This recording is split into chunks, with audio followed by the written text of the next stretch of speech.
Ciao, benvenute e salute. That means welcome to Salute in Italian, a show that toasts to wine, music, art, fashion, and Italian culture. Thanks for tuning in. I'm your host, Joanne Gallo, and today we're going to learn some interesting facts about Madeira, a fortified wine. Also, my special guest today is Ragan Corliss, interior decorator and owner of Decorating Den Interiors. And she's going to help us out with some valuable, time-saving holiday decorating tips. Volare, oh, cantare, oh. Madeira is a fortified Portuguese white wine that is available in several different styles of dry and sweet variations. What is a fortified wine, you ask? Let's talk about that first. A fortified wine is a wine in which a distilled beverage, usually brandy, has been added to it. Many different styles of fortified wine have been developed, including port, sherry, and marsala wines. The original reason for fortifying wine was to preserve it, since ethanol is a natural antiseptic. Even though other preservation methods now exist, fortification continues to be used because the process can add distinct flavors to the finished product. So let's talk about where Madeira comes from. Madeira is the main island among a chain of islands in the middle of the Atlantic Ocean between the United States and Europe. The Madeira Islands were discovered by Portuguese sailors in 1419 during the Age of Exploration, when Madeira was a standard port of call for ships heading to the New World or the East Indies. The islands of Madeira have a long winemaking history. The winemakers would add neutral grape spirits to prevent the wine from spoiling. On the long sea voyages, ships carrying the wines would be exposed to excessive heat and movement, which transformed the flavor of the wine. This discovery was made by the wine producers of Madeira quite accidentally. When an unsold shipment of wine was returned to the islands after a round trip, the makers tasted the difference in the flavor of the wine and figured out that it was the added spirits combined with the heat and movement that produced this delicious wine. Today, Madeira is noted for its unique winemaking process, which involves heating the wine up to temperatures as high as 40 degrees Fahrenheit for an extended period of time and deliberately exposing the wine to some levels of oxidation. As a side note, Madeira also has a special place in the history of the United States. No wine quality grapes could be grown among the 13 colonies, so imports were needed, with a great focus on Madeira. Madeira was a favorite of Thomas Jefferson, and it was used to toast great events such as the Declaration of Independence, George Washington's inauguration, and to christen the USS Constitution ship in 1797. Madeira wine does not show the primary aromas which occur in white or red wine. Instead, Madeira has a bouquet, which consists of a combination of aromas developed during the aging process. The aromas of the bouquet can include dried fruit, chocolate, orange peel, coffee, coconut, caramel, vanilla, clove, and burnt sugar, among other flavors. Remember I mentioned that Madeira wine can be dry or sweet? Well, the palate of Madeira wine depends on the harmony of three factors: the degree of sweetness, acidity, and alcohol content. No matter what, all Madeira wines have at least 20 grams of residual sugar, while the sweetest can easily reach 60 grams. This sweetness, though, is balanced by a good dose of acidity. The aftertaste is very lingering and appears to increase with the age of the wine. The terms pale, dark, full, and rich can be used to describe the wine's color. There are 4 wine aging classifications for Madeira wine. Finest, which means it's aged for a mere 3 years. Reserve, and where it's aged for 5 years. 10 and 15, as the name applies, is aged for 10 or 15 years. And vintage, which is dated for a specific year. Most Madeira is consumed as wine, but it is also used as a flavor agent in cooking. The most popular uses of Madeira wine are as a pre-meal aperitif or a post-meal digestif.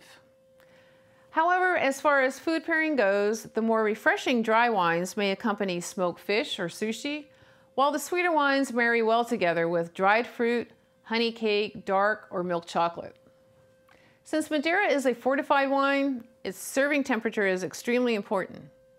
The suggestions of the producers, usually given on the label, should always be taken into account. Generally speaking, the most appropriate serving temperature depends mainly on the degree of sweetness, age, and variety of the wine. It's recommended that Madeira be served at between 56 degrees Fahrenheit for younger wines, and for older wines, they should be served at about 60 degrees Fahrenheit. It may be necessary to decant Madeira wine to remove any sediment that may have formed over the years. It may also be necessary to decant wines which were bottled some time ago, since they develop volatile aromas created by the high acidity of the wine. The ideal glass for Madeira wine should have an elongated tapered bowl, wider at the stem, and a little more closed in at the top. This allows sufficient space for the wine to reveal its bouquet and concentrate its richest and most complex aromas at the top of the glass. The glass should be filled to about 1/3. Today, the Madeira Islands are a popular year-round resort visited each year by around 1 million tourists. In addition to wine, it's also noted for its flowers, landscapes, embroidery artisans, and tropical climate, as well as fabulous New Year's celebrations that feature the largest fireworks show in the world. So, thank you to the Islands of Madeira for this wonderful wine, and if you're not able to enjoy sipping this wonderful wine on the beautiful Islands of Madeira, at least one can enjoy it in our own homeland. Salute!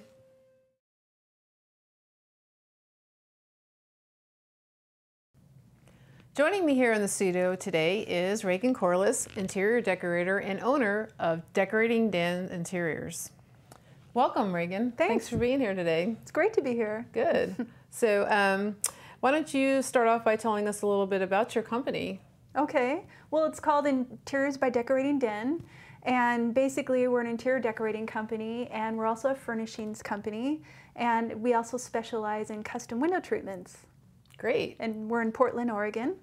Okay. And so how do people reach you? How can we contact you if we need your services? Well, the website address is thedecordivas.com.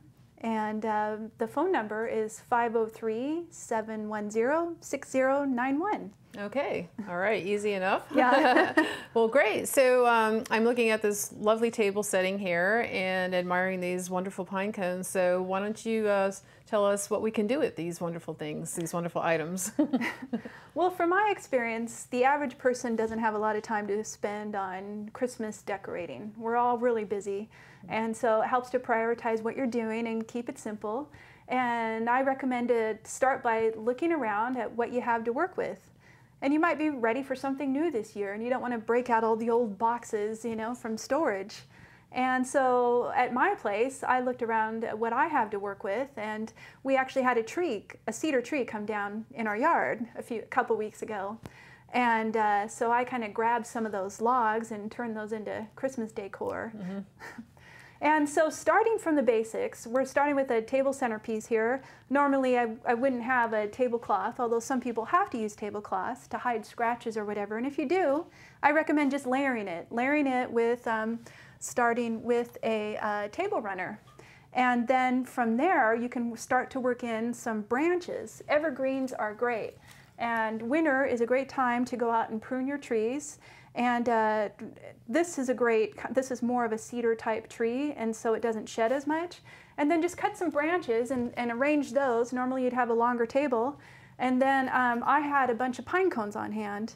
So I started looking at ways to work those in. Mm-hmm. And there's actually some retailers out right now, and they're selling some beautiful stuff, such as Rejuvenation Hardware, pine cone garlands, and so on. So you don't have to make this yourself. You can always buy it too. But I had it, and we live in Oregon, and we have an abundance of these kind of materials, so why not take advantage of that? Yes, and I really like this type of branch versus evergreen trees because, as you said, those lovely needles don't get everywhere once they get a little bit dried out. Yes, and they still smell great, too. Mm-hmm. Yeah, they're wonderful. And the other thing that is fun is to mix the textures, and so starting with this silver metallic table runner here, and then matching that with these natural elements is a fun look. And so from there, you'd probably want to add some candles. So this is one type of candle that's available at Pier 1 Imports. Very pretty. Yeah, and so this is pretty simple in itself. And I like that. the other thing with the table centerpiece is if you put something really tall in the center, when you go to eat, you have to like Look around people. yeah, and it can be kind of annoying. Yeah. So it helps to think in terms of low pieces. That's a really good point. Yeah. Yes. And okay, so there's one example. Very nice. And then, so here's part of the cedar tree. Oh, That, great. That's a wonderful piece. And basically what I did was I got a chop saw and just chopped it this way. And it makes a pretty clean cut, and so that it sits pretty much flat. And I've got to tell you, I like the way that this these natural logs look in the decor. So I'll just kind of add those. It adds a little bit more height. Whoops. There we go. I want to lose your pine cone. Yeah. And then, so there's some logs, and then... Very nice. Well, they make really wonderful candle holders. yeah. And then you can work in some Christmas ornaments too. So I'm kind of keeping the design simple by working in white element and then with a little bit of sparkles. There's sparkles on the candles, sparkles on these balls, but notice they're white, just like the candles. And so if you start mixing up the styles too much, it can be really busy. So my recommendation is keep it simple. And then also the white goes with any decor that you might have, like in your home with your color scheme. And yeah, and so if silver isn't your color, you could work in your color through the table runner if you want to use red and so on. And so just work in some of the Christmas ornaments. We have a pretty short table here, so I won't put as much there. And of course you could add more columns with the logs too, but you can also buy stuff like this online. Pottery Barn is another great supplier of really beautiful Christmas decor and rejuvenation hardware. And of course Pier 1, these came from Pier 1. These were only, I think, $1.50 or $2 each, so pretty inexpensive. terrific. That's good to know. So then we can change that a little bit too. Let's say we have a bigger table, we want to have a big vase in the center. So here's some more of these branches. These are from Oregon as well. A friend actually brought me these. And what kind of branches are those? I believe they're from birch trees. And the moss is just so vibrant and green. It's really gorgeous. And then the fun thing about candle holders, we really need a wider table, but still, is you don't necessarily need to put candles in them. We already have candles here, so why not put a pine cone? I like that. That's very creative. Yeah. There we go. Put that one there. And on a wider table, again, Sure. it can make a lot more sense. So that's working in a little bit more of the silver and some beautiful branches. It's natural, it's gorgeous. You add sparkle with the extra elements here. It's so simple yet elegant. Yes. Yeah. And then another thing that's fun is clear glass. And so I have this really large clear glass vase. This is one that you would definitely want to move off the table before you start dining. And so I filled it with a little bit of the moss, again some of the sticks, and then added those branches in, but these don't go. Very nice. So we'll take these silver candlesticks off and then add in these. This is something that I had and used in many different ways in the past, but I'm really liking the look of the pine cones and the natural branches. And so there's another way you can do it. And if you don't have any clear glass pieces, they actually have a pretty good display of them at Michael's right now. Oh, okay. And at Pier 1 too. Yeah. And if you don't want to go branch hunting or trim trees, Pier 1 is a great place to buy the faux branches and greenery type pieces too. I think at Michael's as well too, don't they usually have some of that stuff? Yeah. And I just love the way that it coordinates together, with the centerpiece and then the two on the side, and Well, candles and everything. Yeah, it just looks really, really impressive. And it's really quick and simple and easy too. Yeah. And the other thing that's fun, it's like before Christmas, is to go branch hunting. And maybe around, normally a little bit earlier, around Thanksgiving, or it doesn't matter really when you do it, but it's a great activity to do with your kids. Take your kids out or your grandkids and either walk around your yard, or in Oregon we have so many places to go to, and you can just find these branches laying on the ground, basically. And a lot of these pine cones did come from Bend, but it's also fun to take a trip to Bend. Yeah, or maybe we do have some of those in Portland. Who knows? Yeah. We have to scout around, look for them. And then the other thing that you can do if you want to make something, or if you feel a little bit crafty, is making a bough display. It's super simple. I think I made this in about 15 minutes, and that includes trimming these branches in my yard. So here, I'll move this out of the way. And then, so this is, what do you call this? Oh, is it not satin, but... Or a bough? It's not a bough. A swag. Oh, swag. Yes. Okay. Drawing a blank on the name. I thought you were talking about the ribbon. So it's basically 2 branches that I trimmed. I tied in some of this bendable ribbon and tied in this pine cone with some green wire, and voila. Yeah, that would look really pretty on a door. Yes. And notice it's in the same color scheme, so it helps to have a color scheme going and to tie everything together. And those are definitely earth colors. Yeah. Yeah. But again, you can also buy these too. I have noticed these on sale at Rejuvenation Hardware, so not everybody likes to make things themselves. But I can tell you, you can do this in 15 minutes. I like that time frame. Yeah. Yes, very convenient. So I guess my advice for the shortcuts and Christmas decorating is have your key places. You want a good table centerpiece, and then of course you want to have your tree, and then focus on if you have a fireplace and a fireplace mantle, basically do something similar on your mantle. Add in the cut branches and the greenery, add in some Christmas ornaments. I would do something similar with the way I'm displaying the candles here so that it all coordinates. Okay. And then also think of your coffee table. You can do something similar as a coffee table display, or put these items in a big bowl. And so we can refer to the pictures, and I'll show you. And the other thing are wreaths and garlands, as well as the branches, and then making the swags as well. Terrific. Wow. So why don't we take a look at some of these images? Okay. Well, starting with this dining room here, as you can see, there were some of the greenery, real greenery worked in, the cut branches. And here the style's a little bit differently. They worked in some of the ornaments and some candles and put those on a table runner, and then used placemats in the table settings. And then there's an extra tree that's decorated in the corner, and that's about all it took. Pretty simple. And here's an up-close shot so that you can see it in a little bit more detail. But as I just showed you, you know, it's pretty quick and simple, easy thing to do.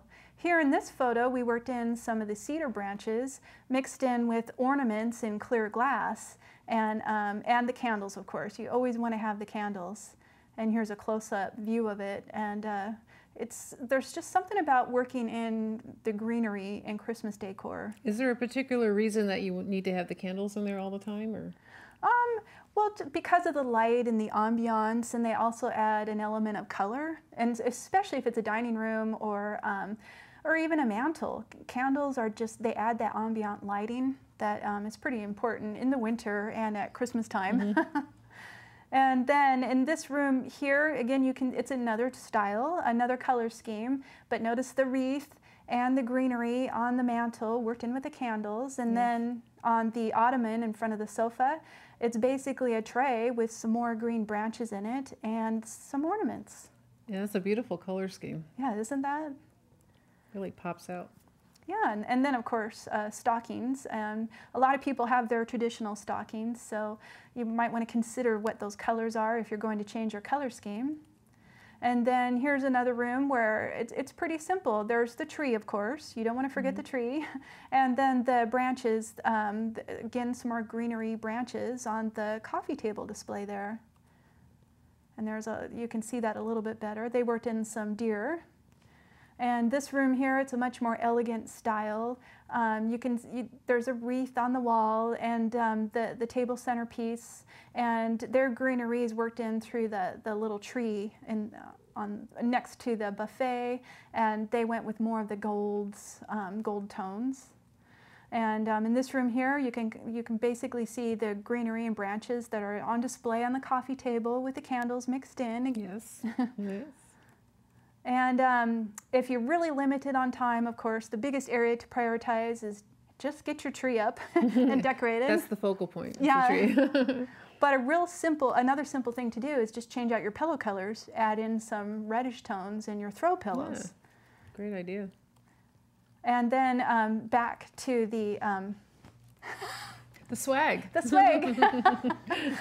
Here's a great example that shows the giant pine cones that are worked into the swag, and then they tied in some ornaments and some ribbon. Super simple, and it looks great, doesn't it? Yeah, it does. It's great for Oregon. Here's another one that's even simpler. And how you can add an attachment tie to the pine cones is using a hot glue gun. Okay. And you can buy those at a craft store, and you heat them up, and it works really well. Wow, that looks awesome here. Yeah, this is another example of a swag, and there's no ribbon attached, but notice how the sticks are worked into it. Isn't that fun? Yes. And they look great on front doors too. And then people have different styles, and if you want to jazz up your greenery, you can always just embellish it with the pine cones, and again with the ornaments and ribbon. Yeah, and put them on your mantle, and if you have a deer head, wrap them around the deer head, and back to the concept of the garlands and the wreaths. The wreaths don't just have to be on a front door. You can double them up vertically on a wall. And with the garlands, of course, the classic place to put them is on stairways. And notice the garland and the wreath tied in together. This one is a little bit more sparkly and flashier. It just depends on the taste of the home that it's in. A little more gold. Yeah. And then don't forget the bedroom. You can also use the garlands and wreaths in the bedroom decor. That's one room we never really think to decorate for the holidays is the bedroom. At least I don't. So. Yeah. And again, using garlands around doorways is another great place to put them. And around the windows. And the lighting. Oh, yes. I love the idea of wrapping them around chandeliers. And then you can hang some ornaments from your chandelier as well. And here it's just put over a kitchen window. And then notice the green trees on the side and some ornaments hanging from it. It's pretty quick and simple, and the greenery just adds such a nice touch. It really does. But then, of course, if you love pine cones, you can do it all with pine cones too. And notice how the pine cones are put in the vases on top of the mantle, and then in the container right to the side of the fireplace there. And then here's a pretty unique way to hang garlands. Yeah. And this is a nice rustic, looks like a great place to spend Christmas. Yes. Again, the garland on the mantle coordinates with the tree. Everything is color coordinated. And just yet again, focus, like the second place, I think, aside from when you prioritize where you're going to decorate, of course, your front entry. When you walk in the door, you can put garlands around the front door, your wreath or your swag hanging from the door. Then you walk in the door, what do you see? That's usually it's a living room area, so that's a great place to have your tree. And then your dining room, you want to prioritize your dining room, having a table centerpiece. And then the fireplace mantle is really important. So those are really the key areas. And this is another example of adding in a personal style that goes with the decor of the rest of the house. And same with this one here. It's just yet another personal style. Here's an example of putting a garland over a mirror, adding some greenery in a big bowl as a table centerpiece, and then some decorative ornaments mixed in with it. And even just mixing in some pine cones. That's pretty. With candles on a mantle. Notice the ambiance of the candles. Yes. And These are available at Renovation Hardware. I think they're pretty fun. It's driftwood pieces. And for people who love to beachcomb, this would be a fun DIY project too. In fact, I recently learned not everybody knows what DIY stands for. Okay, can you tell us? Sure. Stands for do it yourself. Oh, okay. And this is a great example demonstrating the power of wreaths. You know, they're not always for the front door, and you can just, you have more impact if you double or triple them up and hang them with garlands. Good point. And here's a great example here in the bar area of a home. They've done is they've added the garland, and then they've doubled the wreaths. And I love the peace sign of the wreath. Yeah, that's a unique wreath. That's it. Oh, well, wonderful. Those are great, very, very awesome pictures, and thank you for sharing those with us. Oh, sure, you bet. I hope it's inspirational for people who weren't planning to spend much time on their Christmas decor. Yes, well, it has been for me. I know you got me in the spirit now. So, So I see we have a little bit of glitter going on here. What's up with that? Well, I thought I'd experiment a little bit, and I basically got this silver glitter spray paint and just took a few seconds and sprayed some of these log pedestals. And it kind of looks like snow, doesn't it? Yeah, it's beautiful. And then the other thing that you can do is spray the pine cones too to add the sparkly glitter effect. Gorgeous. So if you want to add a little bit more glitter and glam to these natural elements, the spray glitter paint is just amazing. I love it. And we can find that at any hardware store, or where do we get that? This particular one I found at Michael's, actually. Oh, okay. But I think all the hardware stores, probably safer bet to go to a craft store for the glitter spray paint. Yeah, and it just really just brightens up the table, and again, another little inexpensive way that you can, and simple way to really snazz up the table. Yeah. That's really nice. Well, that looks beautiful. Well, thanks. Yeah. And thank you so much for being here today and for all these wonderful, helpful tips. I hope everyone got inspired now for the holidays, and I know I did. So, well, sure, it's been a lot of fun. Yeah, well, great. And I think that we should toast to that. So here is to simple decorating tips and to the holidays. Salute. Salute.